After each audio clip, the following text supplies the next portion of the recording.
Hello my nation future, कैसे हैं आप लोग। स्वागत है आपका आपके चैनल सर्व शिक्षा 2.0 में। ठीक है, तो प्रीवियस क्लास में हम लोगों ने क्या पढ़ा था। प्रीवियस क्लास में हम लोगों ने पिट्स इंडिया एक्ट को पढ़ा था और क्या पढ़ा था, एक्ट ऑफ सेटलमेंट 1781 को पढ़ा था। ठीक है, इस क्लास में हम लोग क्या डिस्कस करेंगे, तो इस क्लास में डिस्कस करेंगे चार्टर एक्ट 1833 को और चार्टर एक्ट 1853 को। ठीक है, तो प्रीवियस क्लास में एक्ट ऑफ सेटलमेंट में क्या क्या पर्पस था, एक्ट ऑफ सेटलमेंट किस पर्पस से लाया गया था। तो एक्ट ऑफ सेटलमेंट का क्या पर्पस था, क्या पढ़ा था हम लोगों ने कि उनका पर्पस यही था, उनको एक कोर्ट स्थापना करना था, एक कोर्ट को बनाना था ताकि सुप्रीम कोर्ट के शिकायतों को दूर किया जा सके। ठीक है, और पिट्स इंडिया एक्ट में क्या किया था उन लोगों ने दो कोड बनाई थी, दो बॉडी बनाई थी। एक थी कोड ऑफ डायरेक्टर जो कि रेगुलेटिंग एक्ट का ही था और दूसरा था बोर्ड ऑफ कंट्रोल। ठीक है, ये पिट्स इंडिया एक्ट में उन लोगों ने किया था। अब हम लोग देखेंगे चार्टर एक्ट 1833।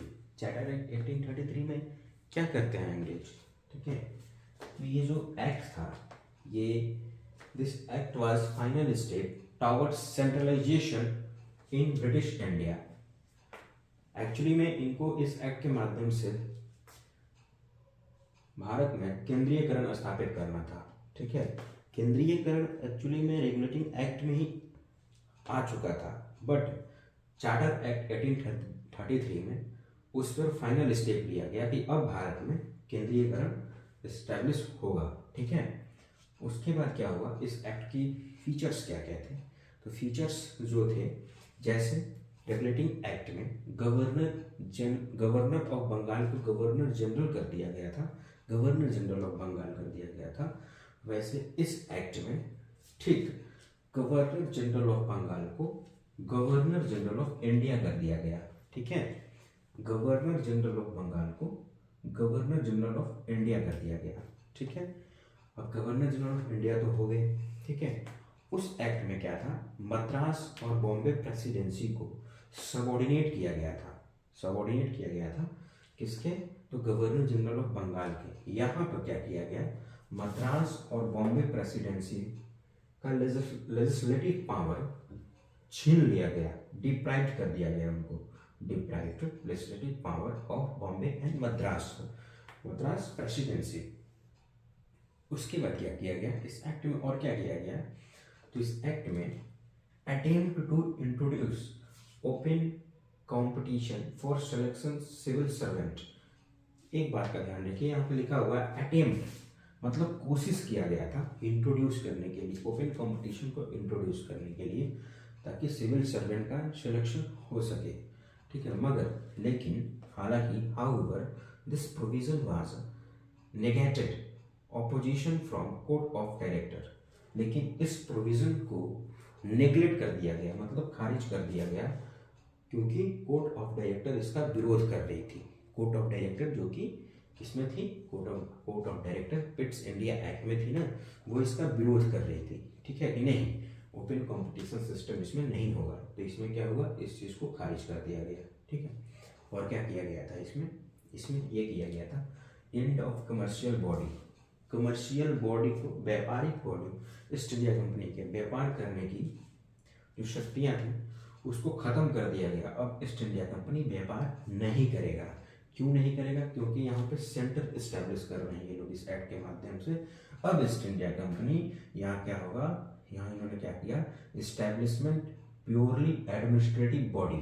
ठीक है, कमर्शियल बॉडी को खत्म कर दिया गया। अब ईस्ट इंडिया कंपनी व्यापार नहीं करेगा। अब ईस्ट इंडिया कंपनी अपनी प्रशासनिक शक्ति को भारत में बढ़ाएगा, एडमिनिस्ट्रेटिव कंट्रोल करेगा, मतलब पूरे भारत पे कंट्रोल करेगा इस एक्ट के माध्यम से। ठीक है, इस एक्ट के माध्यम से क्या करेगा, पूरे भारत में ब्रिटिश इंडिया कंट्रोल करेगा। ठीक है, और जो गवर्नर जनरल ऑफ इंडिया थे वो कौन थे, William Bentinck was the first governor general of India.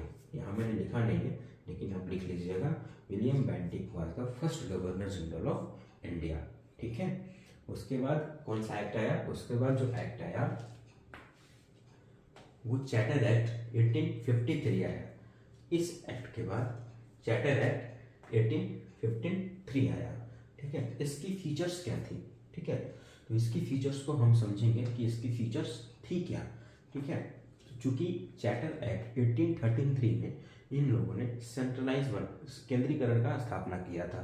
इन लोगों ने गवर्नर जनरल ऑफ इंडिया कर दिया था। रेगुलेटिंग एक्ट में जो गवर्नर जनरल ऑफ बंगाल था वो गवर्नर जनरल ऑफ इंडिया हो गया था चार्टर एक्ट 1833 के माध्यम से। ठीक है, और आपको ध्यान देना होगा रेगुलेटिंग एक्ट में ही जो गवर्नर जनरल ऑफ बंगाल के साथ एक एग्जीक्यूटिव काउंसिल की निर्माण की गई थी। एग्जीक्यूटिव काउंसिल, ठीक है, वहाँ पे बनी थी। क्या बनी थी? एक एग्जीक्यूटिव काउंसिल बनी थी। ठीक है, और 4 सदस्यों का एक एग्जीक्यूटिव काउंसिल बनाया गया था, 4 मेंबर का रेगुलेटिंग एक्ट में। ठीक है, तो पहले क्या होता था कि पहले वो 4 मेंबर मिल करके और एक गवर्नर जनरल मिल करके और एक कमांडर चीफ मिल करके लॉ बनाते थे। ठीक है, पहले कोई लेजिस्लेटिव नहीं था, दोनों काम वही करते थे। लेजिस्लेटिव का भी काम वही करते थे और एग्जीक्यूटिव का भी काम वही करते थे। ठीक है, पहले ये था। लेकिन जब चार्टर एक्ट 1853 आया तो पहले तो एग्जीक्यूटिव था ही 4 बॉडी का रेगुलेटिंग एक्ट में। ठीक है, एक गवर्नर जनरल तो थे ही। ठीक है, तो चार्टर एक्ट 1853 में क्या किया गया? लेजिस्लेटिव बनाया गया। ठीक है, सेपरेट किया गया। सेपरेट क्या किया गया? फर्स्ट टाइम सेपरेट लेजिस्लेटिव और एग्जीक्यूटिव, पहली बार लेजिस्लेटिव को एग्जीक्यूटिव से सेपरेट किया गया। यानी अब जो है कानून दूसरे लोग बनाएंगे और उसको इम्प्लीमेंट दूसरे लोग कराएंगे। ठीक है, एक ही लोग दोनों काम नहीं कर सकते हैं। ठीक है, पहले क्या था? एक ही लोग दोनों काम करते थे। ठीक है, लेकिन इस एक्ट में चार्टर एक्ट 1853 में सेपरेट कर दिया गया। ठीक है, तो पहले कितने लोग थे? पहले कितने लोग थे? तो पहले एक हो गए आपके governor general of Bengal regulating act के माध्यम से देखिए, और 4 सदस्यों का टीम बनाई गई थी एग्जीक्यूटिव काउंसिल। तो 4 एक 5 और एक कमांडर शिप थे, टोटल 6।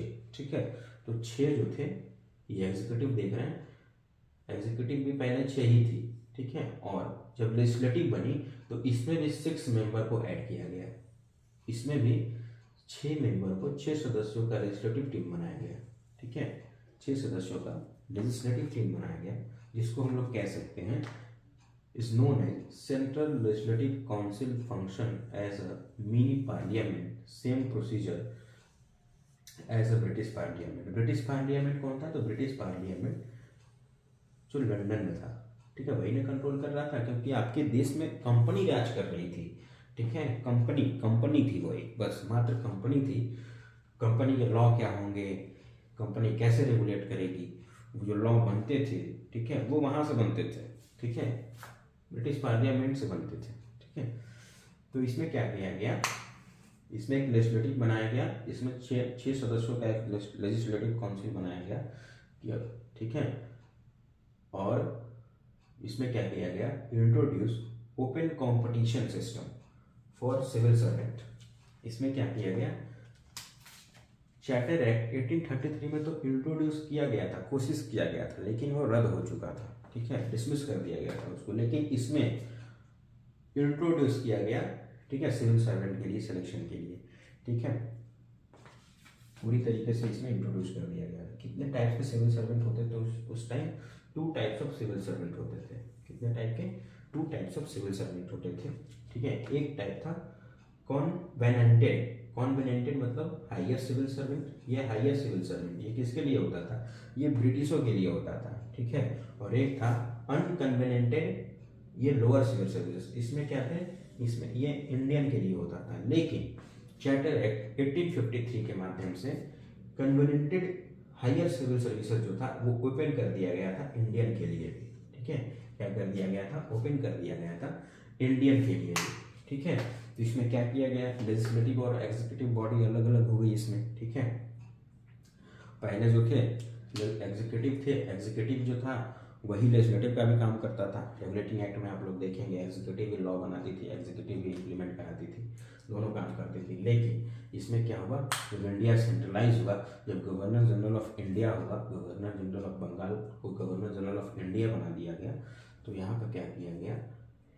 यहाँ पर एग्जीक्यूटिव तो थी ही, लेकिन जब चार्टर एक्ट 1853 आया तो यहाँ पर लेजिस्लेटिव का भी निर्माण कर दिया गया। ठीक ठीक है। तो इसमें भी 6 सदस्य और एग्जीक्यूटिव में भी 6 सदस्य, टोटल 12 मेंबर मिल करके, 12 मेंबर जो हैं कि मिल करके और क्या करते थे, लॉ बनाते थे। और जिसमें से ये जो लेजिस्लेटिव के जो 6 मेंबर हैं, जो लेजिस्लेटिव के 6 मेंबर हैं, इसमें से फर्स्ट टाइम इस एक्ट के माध्यम से, चार्टर एक्ट 1853 के माध्यम से फर्स्ट टाइम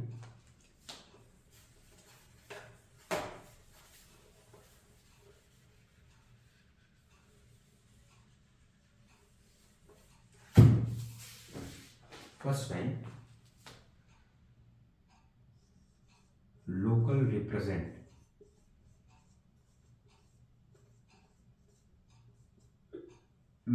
रिप्रेजेंट का प्रोविजन लाया गया था। Local represent on provincial level,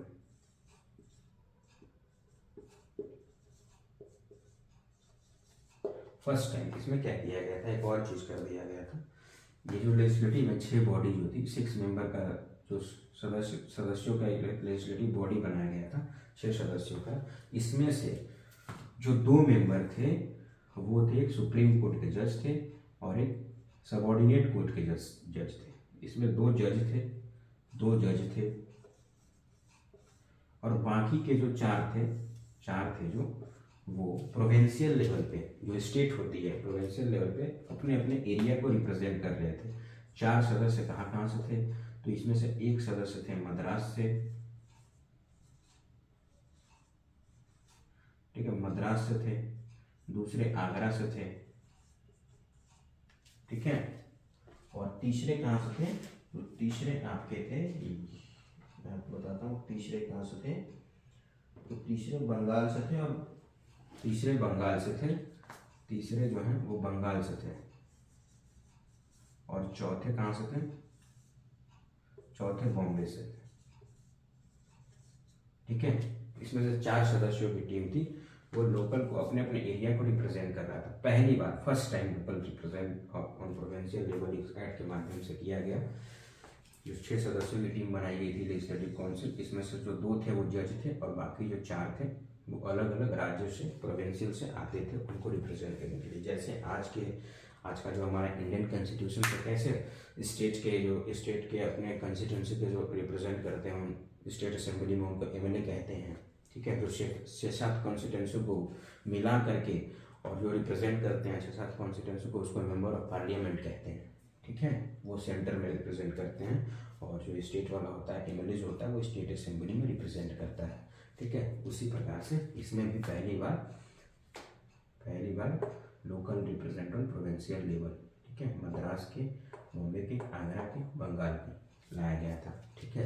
तो आज हम लोगों ने चार्टर एक्ट 1833 और चार्टर एक्ट 1853 के बारे में जाना।